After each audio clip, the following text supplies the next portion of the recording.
Everyone, welcome है आपका teach मंत्रा के इस ऑनलाइन प्लेटफॉर्म पर।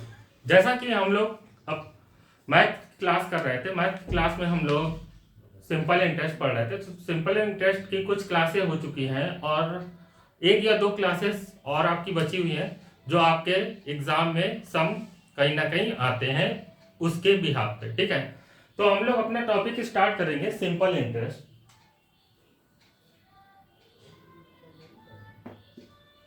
सिंपल इंटरेस्ट, ठीक है। तो सिंपल इंटरेस्ट में आज का जो सवाल है वो ये है कि पहले 3 वर्ष के साधारण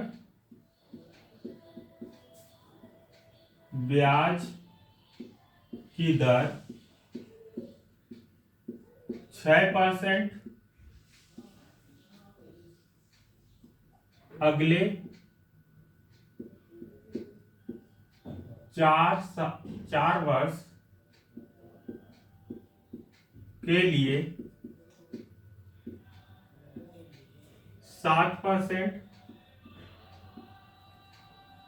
तथा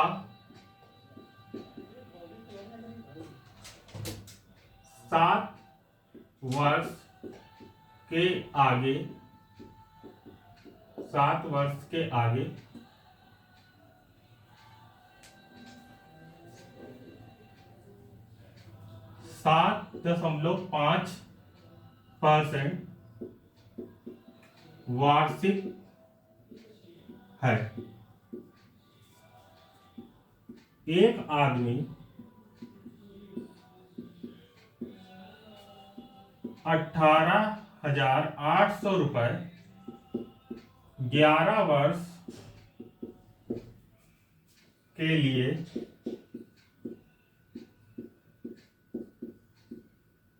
निवेश करता है तो उसका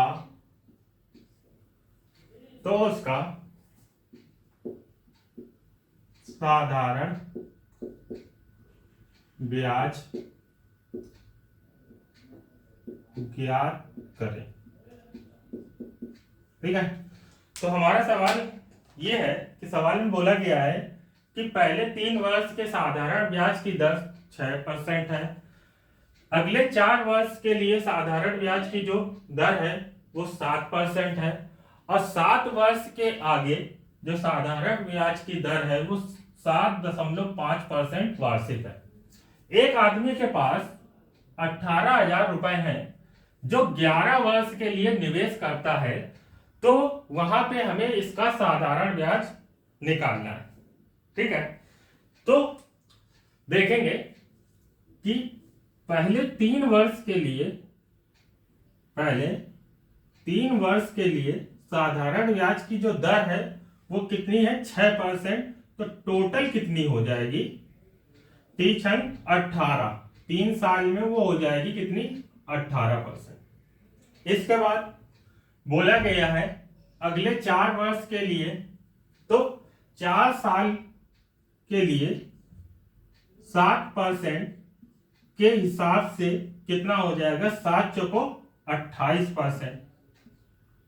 और लास्ट में बोला गया है कि वो जो निवेश करता है वो 11 वर्ष के लिए निवेश करता है। यानी कि यहां से ये देखेंगे कि 3, और यहां पे एक चीज और बोली गई है कि 4 वर्ष के बाद 7 वर्ष के आगे, यानी कि यहां पे ये दोनों तो हो गए 7 वर्ष। ठीक है, 7 वर्ष के आगे जो निवेश करता है वो किस दर से, 7.5, यानी कि टोटल जो निवेश करता है वो कितने, 11 वर्ष करता है। तो यहाँ पे अब कितने साल बचे, यानी कि 7, 4, 11, यानी कि अब बचे 4 साल। तो 4 साल जो निवेश करता है वो किस रेट से, 7.5। ठीक है, तो इसका मल्टीप्लाई करेंगे तो 75 दूनी 150 और 150 दूनी 300, यानी कि 4 साल में वो कितना हो जाएगा, 30%। अब यहाँ पे हम टोटल रेट निकालेंगे तो टोटल रेट जो हो जाएगी यहाँ पे, तो 8 8 16, हासिल लगा 1, 3 3 6 और 1 7, यानी कि टोटल जो रेट है वो कितनी है आपकी 76%। अब निकालना क्या है, हमें साधारण ब्याज निकालना है। तो यहां पे क्या हो जाएगा, प्रिंसिपल यानी कि मूलधन गुणे रेट दर बराबर साधारण ब्याज, यानी कि SI। तो यहां पे हम देखेंगे हमें निकालना क्या है, साधारण ब्याज निकालना है, यानी कि हमें यहाँ पे ये निकालना है। तो प्रिंसिपल आप यहाँ पे देखिए कितना दिया गया है, 18,800, 18,800, और जो टोटल रेट आया है वो कितना आया है 76%, यानी 76/100 हो जाएगा, बराबर यहां से हमारा SI निकलेगा। तो 1 0 2 0 1 0 2 0, अब यहां पे मल्टीप्लाई करेंगे 188 गुणे 76, तो 7/56, 7/56 और 5 आपका हो गया जाके ये 61, 7 एकम 7 6 13, यानी कि यहां पे 1 0 और बढ़ा देंगे, 8 संग 48 4, 8 संग 48 4 52, 5 6 एकम 6 6 5 11, यानी कि ये हो जाएगा 8 8 2 4 1, ठीक है। यानी कि यहां पे आपका जो साधारण ब्याज होगा वो आपका कितना हो जाएगा, यहाँ पे 14,288 रुपए आपका साधारण ब्याज हो जाएगा। नोट कर लीजिए इसे, फिर अगला देखते हैं।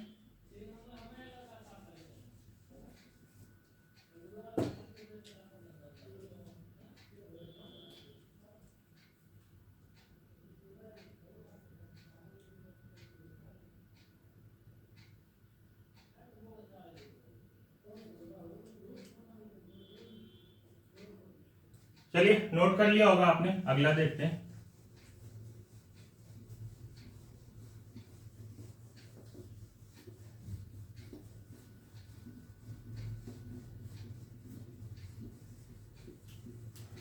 अगला ये है,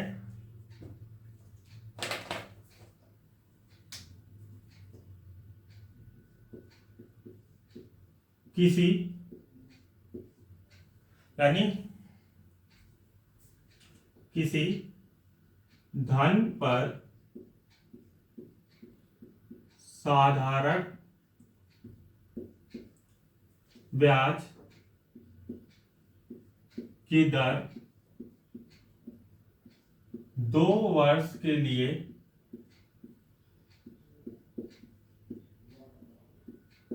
किसी धन पर साधारण ब्याज की दर 2 वर्ष के लिए 4%, 4 वर्ष के लिए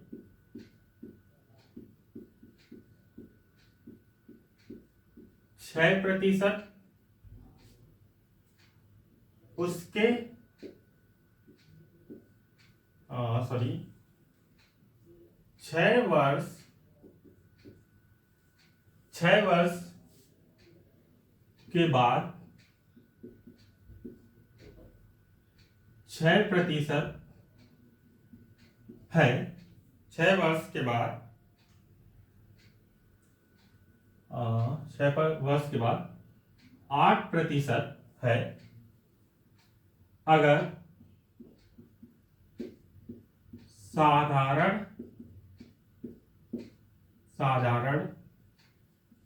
ब्याज 11,200 रुपए है, तो उसका मूलधन ज्ञात करें यदि समय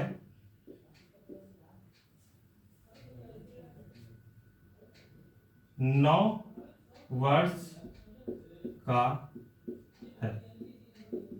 तो आप लोग एक बार देखिए और ट्राई करिए कि इसका जो प्रिंसिपल है मूलधन वो कितना होगा। जल्दी से इसका आंसर कमेंट करके बताइए कि इसका मूलधन कितना होगा।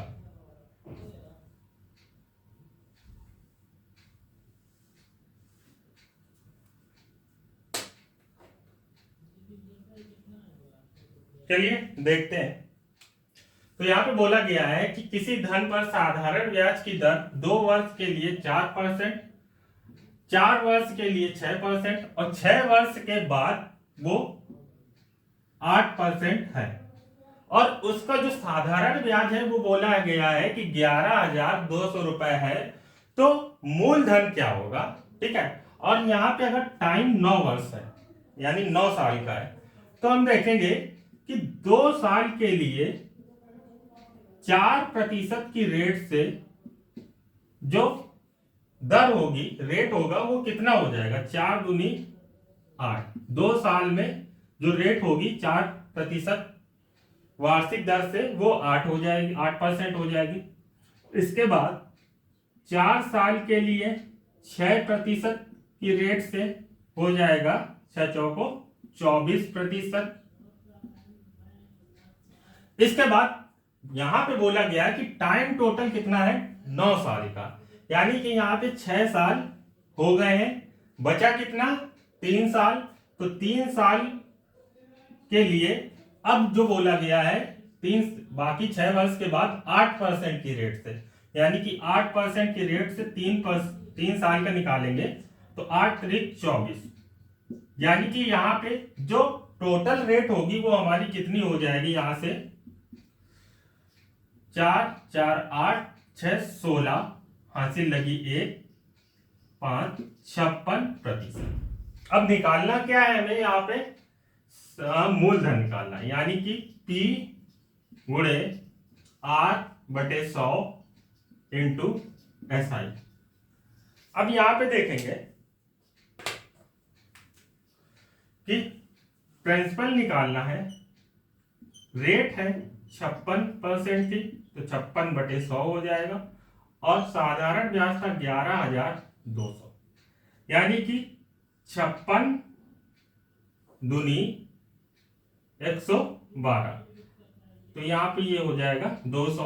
तो P बराबर 100 का यहाँ पे मल्टीप्लाई हो जाएगा, तो 200 गुणे 100 बराबर मूलधन हो जाएगा 20,000 रुपए। नोट कर लीजिए, फिर अगला देखते हैं।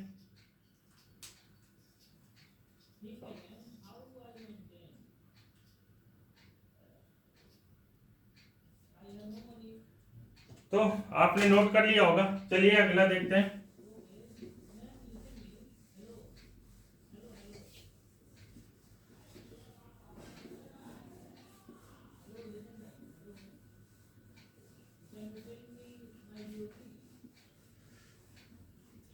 अगला है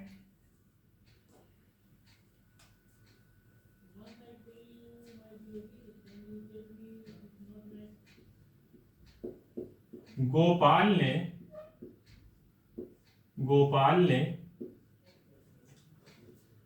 50,000 रुपए आंशिक रूप से 4%, 5% की वार्षिक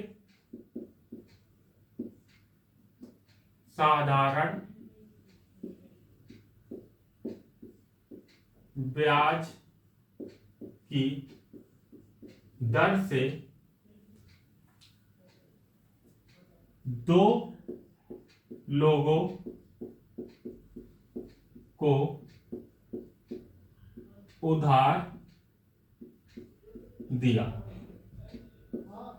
यानी कि 2 लोगों को उधार दिया। ठीक है, इसके बाद 2 वर्ष बाद, 2 वर्ष बाद उसे 4.2% औसत दर से धन प्राप्त हुआ, धन प्राप्त हुआ। ठीक है, 4% दर से ब्याज प्राप्त हुआ। ठीक है, तो 4% की वार्षिक दर से 4% की 4% की दर से 4% की दर से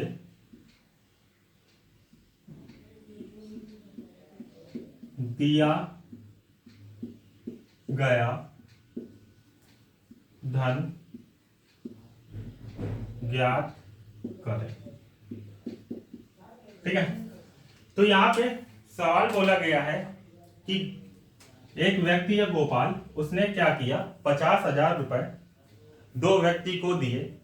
एक को उसने 4% के रेट से, दूसरे को उसने 5% की रेट से धन उधार दिया। ठीक है, अब क्या होता है कि 2 वर्ष बाद दोनों से उसे इतने प्रतिशत औसत दर से ब्याज प्राप्त होता है। तो उसने हर मतलब जो 2 व्यक्ति थे, तो जिसको 4% रेट से उसने धन दिया था, तो उसे कितना धन प्राप्त होगा। तो यहां पे देखिए कि टोटल जो हमारा धन था वो कितना था, 50,000, यानी कि 50,000 जो धन था वो 2 व्यक्तियों को दे रहा था, यानी कि यहां पे फर्स्ट पर्सन हो जाएगा,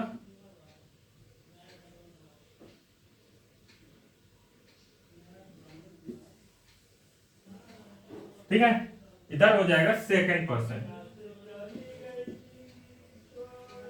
ठीक है, तो यहां पे पहले को उसने जो दिया था धन वो 4% की दर से दिया था, दूसरे को उसने 5% की दर से दिया। अब यहां पे बोला गया कि उसने दोनों को 4 मतलब जो दोनों को धन, दोनों से प्राप्त हुआ धन, तो इतने परसेंट औसत दर से प्राप्त हुआ। यानी कि यहां से ये देखेंगे कि इसका जो रेशियो निकलेगा तो ये हो जाएगा 0.8% और इसका जो होगा वो हो जाएगा 0.2%। तो इसको हम रेशियो में कन्वर्ट कर लेंगे, यानी कि एलिगेशन से बहुत शॉर्ट में सॉल्व कर रहा है, हो रहा है सम, तो इसलिए मैं आपको एलिगेशन मेथड से बता रहा हूं। तो यहां पे ये हो जाएगा 4, ठीक है, और ये हो जाएगा आपका कितना, 1। यानी कि अगर देखा जाए तो जो दोनों का भाग अगर मिलाएंगे तो टोटल जो भाग होगा वो हमारा कितना हो रहा है, 5 हो रहा है। तो 4% वाले को यहां पे उसका 4 भाग मिला है। ठीक है, तो हमें निकालना क्या है, यहां पे 4% की दर से जो धन दिया गया है, तो 4% की निकालेंगे तो यहां पे 50,000 का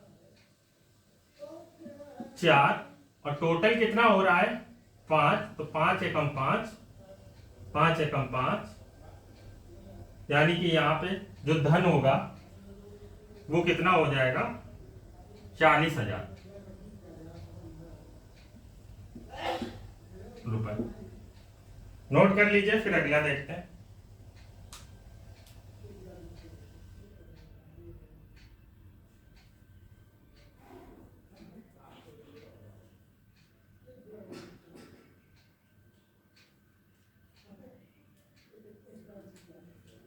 तो आप लोगों ने नोट कर लिया होगा। अगला देखते हैं।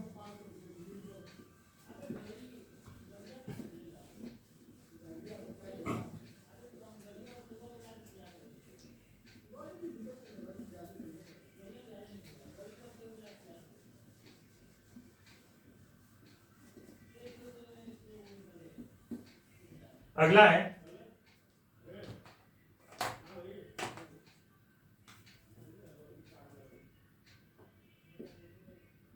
एक व्यक्ति 15,000 रुपए को 15,000 रुपए को 15,000 रुपए का कुछ भाग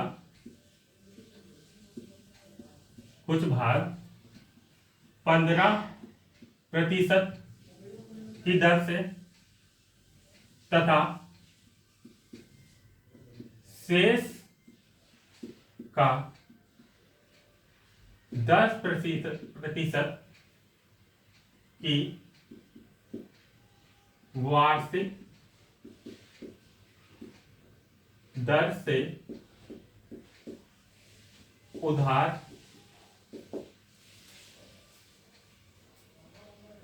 देता है, वार्षिक दर से उधार देता है। यदि व्यक्ति को कुल पर 12% औसत दर से ब्याज प्राप्त होता है तो 10% की दर से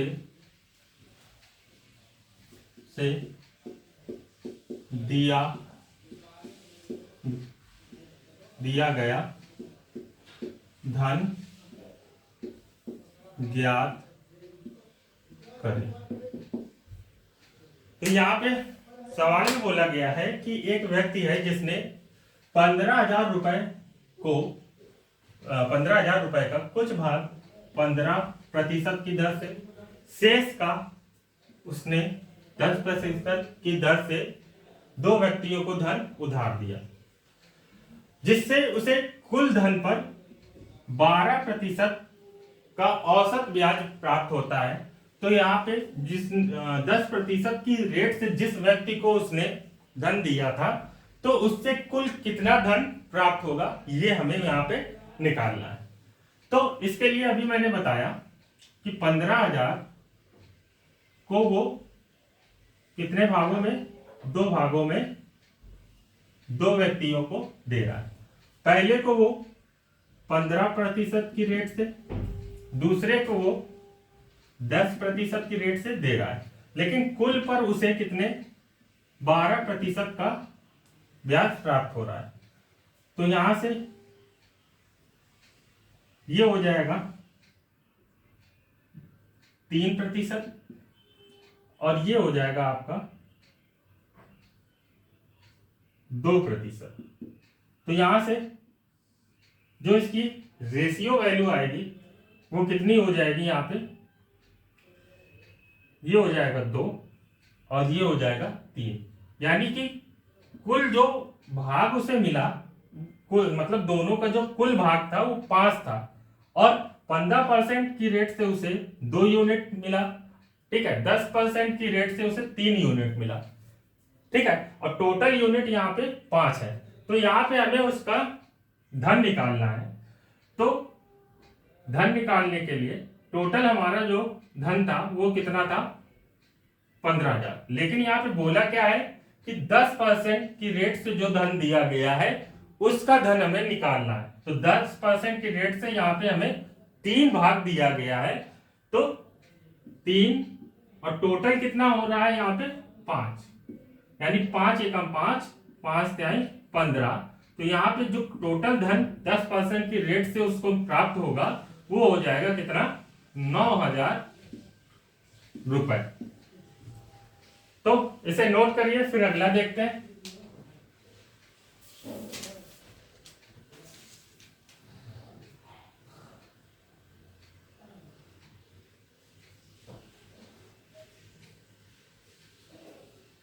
चलिए अगला देखते हैं।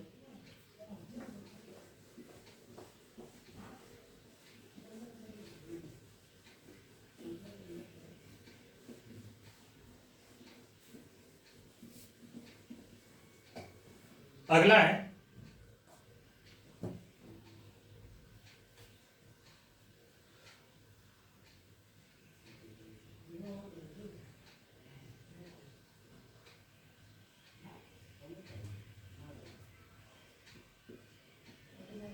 कितने वर्ष में कोई राशि 10% की वार्षिक दर से अपने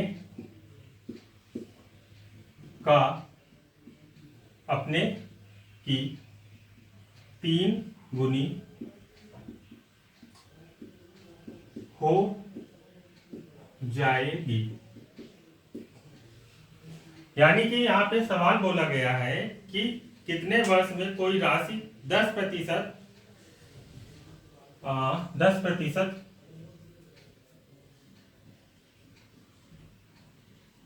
के साधारण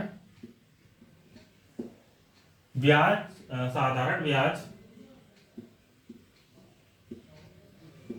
की दर से अपने की 3 गुनी हो जाएगी।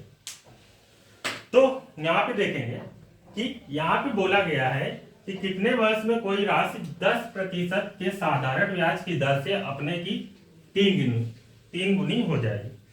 तो यहाँ पे अब देखेंगे कि जो 10% की रेट से जो धन 3 गुना हो रहा है, ठीक है, 3 गुना हो रहा है।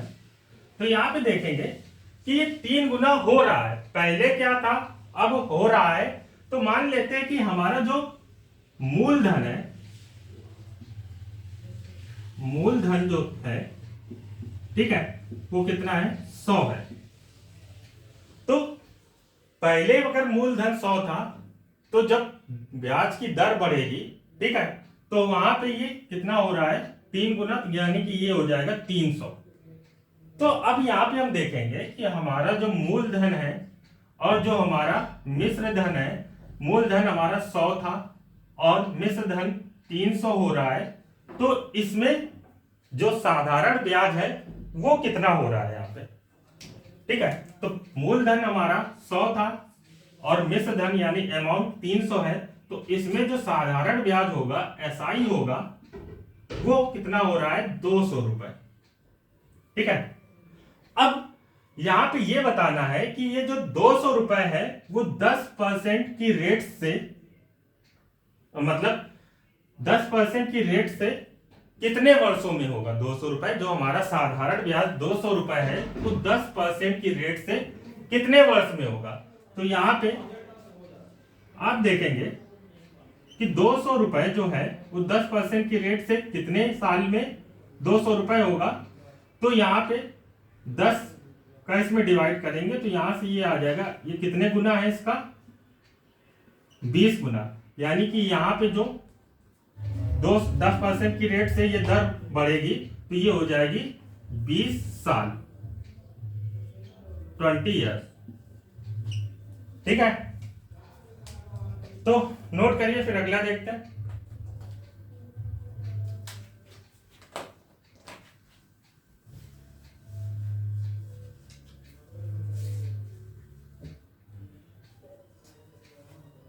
चलिए नोट कर लिया होगा, अगला देखते हैं।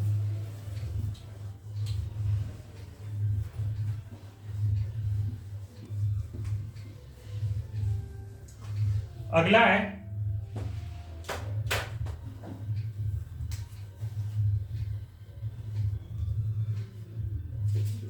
किस साधारण ब्याज की दर से मूलधन 20 वर्ष में 3 गुना हो जाएगा। ठीक है, तो यहां पे बोला गया है कि किस साधारण ब्याज की दर से जो हमारा मूलधन है वो 20 साल में 3 गुना हो जाएगा। यानी कि यहाँ पे आप देखेंगे कि हमारा जो टाइम है वो 20 साल का है और 20 साल में ये 3 गुना हो रहा है। तो अभी मैंने आपको बताया कि अगर हमारा प्रिंसिपल जो है वो 100 है तो हमारा अमाउंट कितना हो जाएगा 300। ठीक है, तो यहाँ पे ये देखेंगे कि प्रिंसिपल 100 था और अमाउंट हमारा यहाँ पे 300 हो रहा है, तो इसमें जो हमारा साधारण ब्याज यानी कि एसआई आएगा वो कितना हो जाएगा 200 रुपए। ठीक है, तो 20 साल में, ठीक है, 200 रुपए किस रेट से यहाँ पे दिया जाएगा। तो यहाँ पे हम देखेंगे कि 200 रुपए 20 साल में किस रेट से दिया जाएगा, तो इसका इसमें डिवाइड कर देंगे, यानी 20 गुणे 20 बटे 200 गुणे 100, रेट निकालना है 0 0 0 0 2 दाम 20, यानी कि 10% की हमारी वहां पे रेट होगी, तब 20 साल में वो 200 रुपए हो जाएंगे। चलिए नोट करिए इसको भी।